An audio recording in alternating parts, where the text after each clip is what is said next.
The peaceful hum of the bank's lobby was about to shatter into chaos.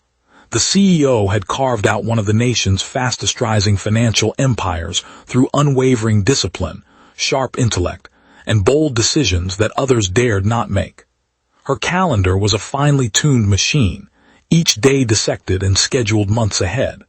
That morning, she paused at First Capital Bank for a meeting that was meant to be brief before catching a flight to seal a massive investment. She anticipated the usual contracts, handshakes, a swift exit. Instead, she stepped into a scene that would forever alter how she perceived people.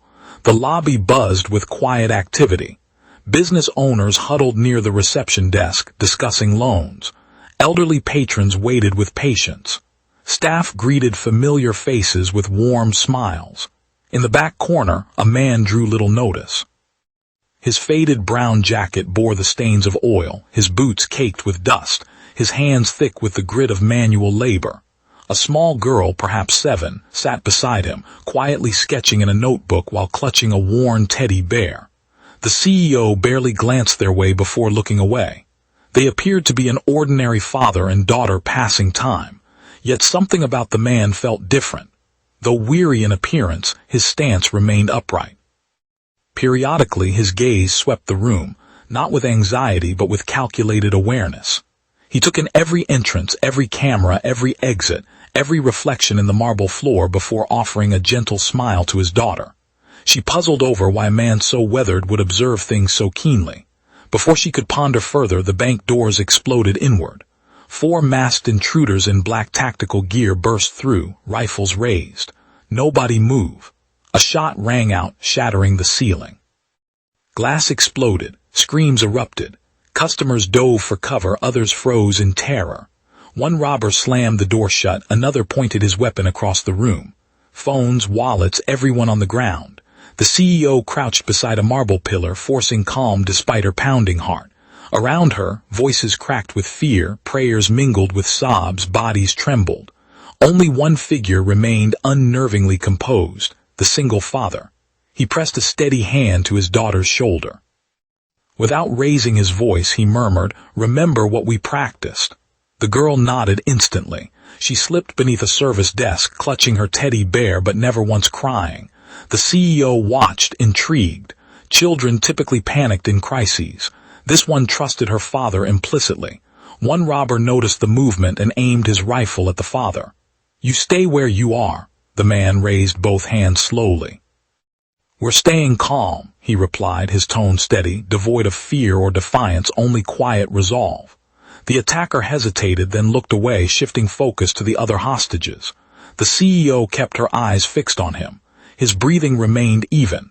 His gaze still moved, assessing, calculating.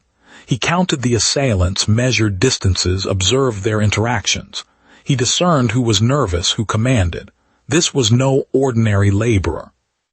This was someone trained to maintain composure while chaos reigned. Meanwhile, the criminals forced tellers to fill bags with cash. Another demanded the manager unlock secure offices. The leader glanced at his watch. "We've got 5 minutes, move." Distant police sirens wailed outside. Tension coiled tighter with each passing second. Then an elderly customer beside the father gasped, struggling for air. "My inhaler," he whispered, desperation in his voice. The robber guarding them aimed his rifle. "I said nobody moves." The father met his gaze. "If he can't breathe, he'll die. So what? Then this becomes a murder, not a robbery."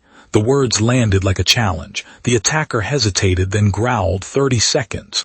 The father moved with quiet efficiency, retrieving the inhaler from the old man's coat and guiding him through several breaths before returning it. "No tricks," the robber warned. "You asked for calm." "I'm helping you keep everyone calm," the father replied. The man seemed unsure how to respond. The CEO couldn't take her eyes off him. Every detail screamed hidden expertise. His motions were fluid. His emotions stayed locked in place. He never hesitated without reason. Suddenly, a customer overwhelmed by fear bolted toward the exit. A warning shot cracked. The man stumbled across the polished floor, pursued by 2 gunmen. The formation had fractured. The father's eyes flicked to his daughter beneath the desk. She gave the faintest nod, as if she already knew what he was thinking. The CEO's pulse quickened. She had no idea who this quiet man was, but every instinct screamed that the next moments would unveil a truth none could have anticipated. The instant the robber turned, the father struck, not with flair, not with recklessness, but with surgical precision. He seized the attacker's wrist, twisted the rifle skyward, then drove his shoulder into the man's chest. The weapon clattered to the floor. "Get down!" he shouted. The CEO hauled 2 trembling customers behind the thick pillar as another fired. Bullets pinged off pillars. Using the counter for cover, the father skated across the floor, kicked the rifle free, and crashed a chair into the second gunman's knees. The attacker crumpled, giving others a chance to scramble to safety. The remaining 2 realized their advantage had vanished. "Grab the hostages," one yelled. But fear had changed hands. Panic now gripped the criminals, not the innocent. The father picked up the fallen rifle, stripped the magazine in one motion, and cast both pieces aside. "You've already lost," he said calmly. "Don't make this worse." Sirens wailed outside. Red and blue lights flooded the entrance. The robbers scrambled for the exit, only to find police swarming the building. Within moments they surrendered. Silence returned, heavy with disbelief. Customers slowly rose, still reeling. The CEO approached the father, who knelt beside his daughter, checking if she was frightened. She embraced him. "I knew you'd keep everyone safe," she whispered. He smiled. "I promised, did I?" His eyes held admiration. "How did you stay calm when everyone else was terrified?" He paused. "Years ago I served with an elite special operations unit. After my wife passed, I left that life behind. My daughter doesn't need a hero, she needs a father." The CEO nodded, moved beyond words. "Today you were both." A week later, the bank held a ceremony honoring the victims and police. Yet the loudest applause echoed for the quiet man who shunned the spotlight. Reporters asked why he'd risked everything for strangers. He smiled, holding his daughter's hand. "My little girl was watching. Children don't learn courage from our words, they learn it from our choices." The room fell silent before exploding into applause. That day, the CEO understood true leadership isn't measured in wealth or power. It's revealed when fear tests your soul.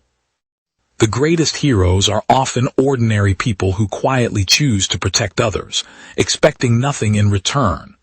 The single father walked away with no reward but his daughter's proud smile. To him, that was worth more than every dollar in the bank.